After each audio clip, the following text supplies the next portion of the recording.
Salut les amoureux du Maroc, on est de retour avec Omar sur la chaîne. C'est une vidéo un peu spéciale parce qu'on est 7 mois après le tremblement de terre.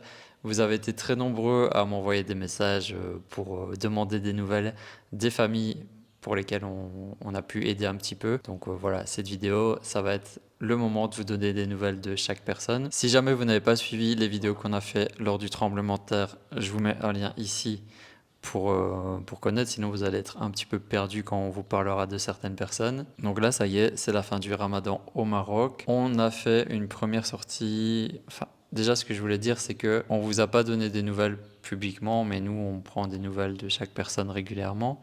Mais on va pas à chaque fois faire des vidéos. Hmm. Là, c'est une vidéo un peu transitoire entre la phase où il y a eu le tremblement de terre. Là, on est un peu au milieu. Et peut-être que la prochaine vidéo, il y aura leur maison qui sera De construite. construction. Donc le premier village où on a été, c'est le village de Bousguerne. Donc c'est un village qui a été très touché. Je pense qu'il y a une vingtaine de familles, ou voire plus, qui ont eu leur maison impactée, voire détruite. On a notre ami Hussein qui avait le gîte de Bousguerne là-bas, que je connais depuis des années, avec son fils qui a l'association... Ibrahim. ouais, Mhm. association Folky. Je vous mets dans la description le contact de toute façon. On a commencé par là-bas. Comment s'est passée la visite et ce qu'ils nous ont raconté. C'était bien. Il y avait un petit peu de changement. Ce qu'on a laissé le premier jour et ce qu'on a trouvé. Il y a pas mal de familles qui ont reçu des aides mensuelles de 2500 dirhams, distribuées par l'État. Il y avait aussi les premières tranches Je, peux, de... je précise.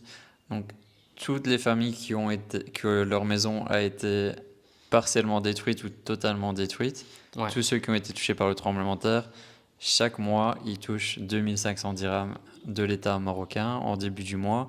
Mhm. C'est aussi pour ça, si vous vivez au Maroc, si vous voyez chaque début du mois beaucoup de gens devant les cash plus et Ouais. ce genre de choses, surtout ici à la campagne, Ouais. bah c'est toutes ces personnes qui vont récupérer les aides de l'État. C'est ça. Et nous, toutes les familles qu'on connaît, enfin, On- sauf certaines exceptions, la majorité en bénéficie. Ouais.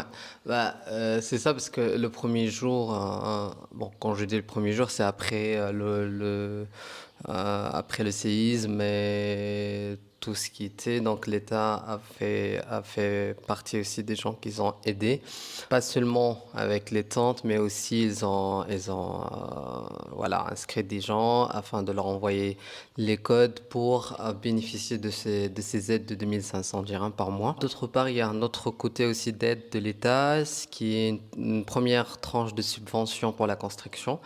Donc ça, c'est 20 000 dirhams. Ils ont reçu ça pour démolir la maison qui est déjà été secouée par le tremblement. Et voilà, donc la démolir, Déblayer préparer, voilà, tout, déblayer, préparer le terrain enlever des pour, pierres, des bois. voilà, pour les premières tranches de construction. Donc, ils ont reçu ça. Toutes les familles qu'on connaisse, donc, qu'on a aidées et qui sont aussi dans le Douar, qui ont bénéficié de ça. Une fois, ils vont démolir, dégager les débris et trucs. Donc, il y aura un passage d'un architecte assigné par l'État pour leur donner les plans afin de commencer la première étape de construction. Voilà. Grosso modo, la plupart des familles qui sont là-bas, elles ont bénéficié de tout ça. Il y avait aussi des aides des gens normaux qui ont vraiment aidé à leur niveau voilà, de pouvoir, ce qu'ils ont pu faire. Ce qu'on peut dire, la première chose qu'on a vue en arrivant au village, et c'est vraiment très haut dans la montagne, Mhm. c'est qu'il y avait des sortes de petits containers blancs, enfin des structures, Mhm, je sais mhm. pas si c'est en métal ou quelle est la matière. Moi je trouve que ça dénature totalement le paysage, mais bon, si ça peut servir, c'est une bonne chose. Donc c'est la première chose qu'on a vue et on vous met des images en ce moment. Ouais, Et ça, apparemment, c'est une personne étrangère qui a ramené ça. Ils vont s'en servir une fois que ce sera à la phase de construction des maisons, c'est ça. comme un logement temporaire. Ouais.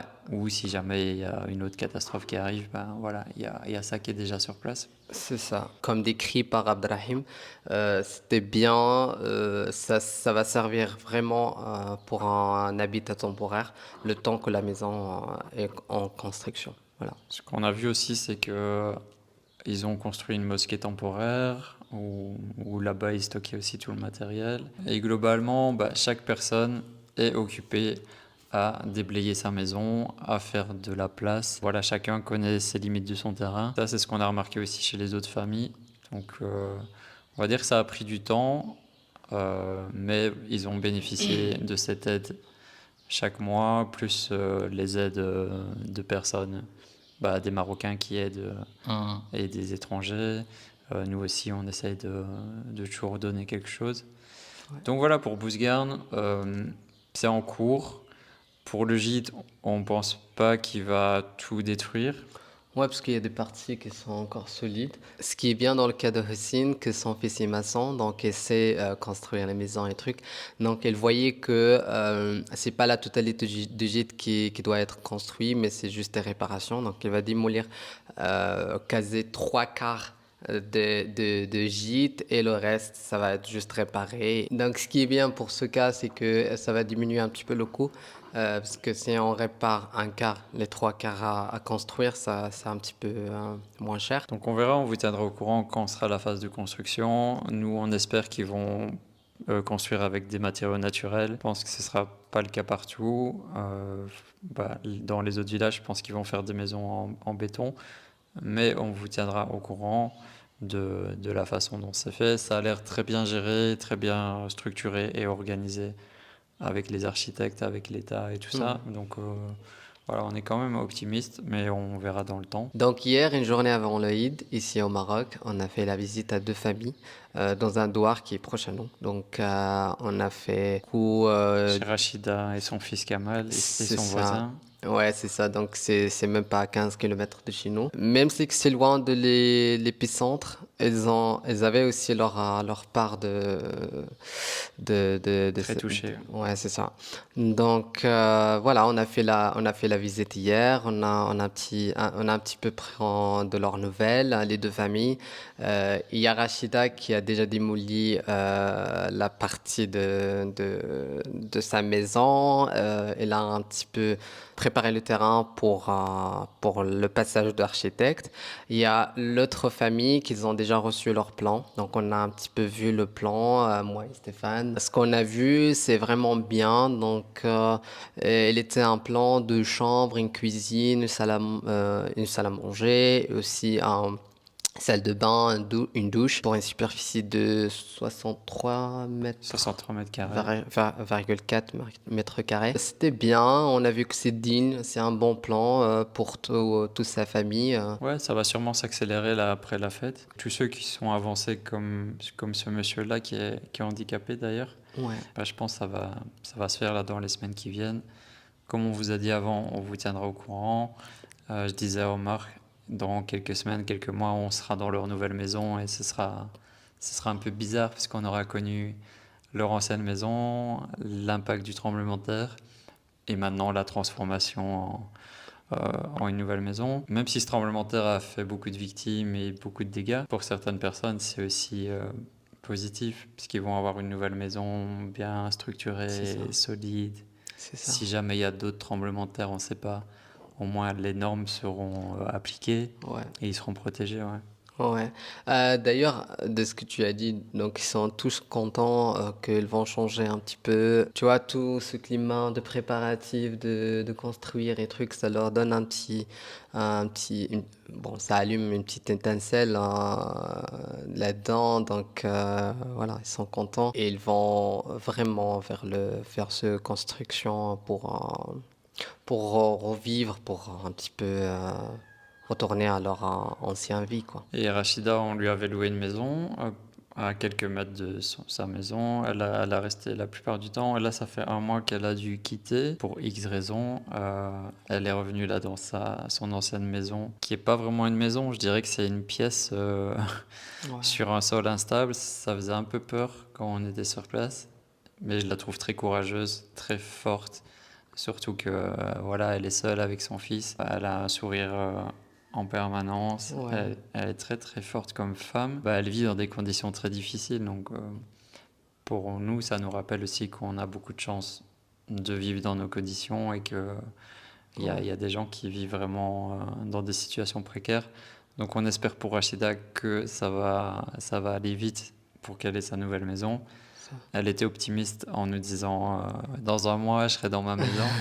Voilà, on va surveiller ça et on vous donnera des nouvelles bien sûr de ce petit village. Je continue cette vidéo en mode audio et tout seul. Donc on est retourné dans mon ancien village qui s'appelle Azguin, à plus ou moins 44 km de Marrakech, à l'Orica. Donc là aussi, on avait une famille qu'on a suivie. Donc hier, on est allé prendre des nouvelles à nouveau. Comme Rachida, ils n'ont pas pu rester dans la maison qu'on avait louée. Ils sont revenus à côté de leur maison pour des choix que eux ont décidé. Et eux aussi, ils ont bien reçu l'aide mensuelle des victimes du séisme. De leur côté, ils n'ont pas encore pu commencer les travaux de destruction. C'est ça aussi que j'ai remarqué en visitant toutes ces familles, en parlant avec les personnes touchées, les habitants des villages, c'est que on dirait que chacun avance à un rythme différent. Il y a certaines victimes qui sont déjà très avancées, qui ont déjà les plans de leur nouvelle maison, qui sont déjà prêts à commencer les nouvelles constructions. Et il y en a d'autres qui sont même pas encore commencé les travaux de déblayage, de destruction de leur ancienne habitation. Donc c'est vraiment très variable d'une famille à l'autre. Chacun avance à un rythme totalement différent. Bon, ce qui est sûr, c'est qu'ils perçoivent bien les aides mensuelles de 2500 dirhams. Pour les montants concernant la reconstruction, là aussi, c'est variable. Donc, je ne sais pas comment le système est organisé exactement. Chaque personne doit quand même faire des démarches à l'administration. Et je trouve qu'ils ont beaucoup de patience, beaucoup de résilience, beaucoup d'accueil de ce qui est. Et c'est très inspirant de voir, de voir des humains qui ont été touchés par une catastrophe et qui continuent parce que la vie continue.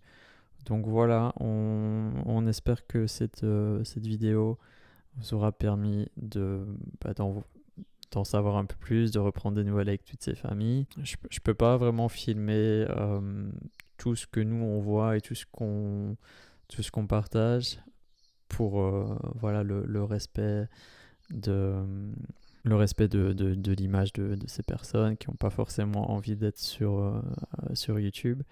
Mais je vous ai mis pas mal d'images d'illustrations de ce qu'on a vu. Je pense que d'ici quelques mois, quand les nouvelles maisons seront en construction ou seront terminées, on pourra vraiment faire un bilan, je ne sais pas, par exemple, un an après le séisme. Voilà, là on est à 7 mois après le séisme. Je pense que tout va s'accélérer aussi après, ici, vu que le ramadan est passé. Donc voilà, c'était un petit peu les nouvelles des familles qu'on a suivies. Encore merci à toutes les personnes qui avaient fait des dons à l'époque. Voilà, ça a servi à aider toutes ces familles. Et nous, on continue de rester proche d'eux et de faire le suivi sur le long terme. Et rapidement, pour entreprendre et vivre au Maroc, comme je vous l'ai annoncé plusieurs fois, donc là je vais faire une petite pause sur la chaîne. Il y aura un peu moins d'interviews, voire il n'y en aura plus du tout. Là, il y en a une qui va encore sortir et après je vais faire une longue pause pour me concentrer à 100% sur la création de la formation en ligne. Ça va être une formation pour aider toutes les personnes qui veulent s'installer au Maroc. Donc voilà, comment réussir son installation au Maroc, améliorer sa qualité de vie. Je vais vous accompagner dans toutes les étapes. Et vous pourrez plus dire je suis perdu, je ne sais pas comment faire.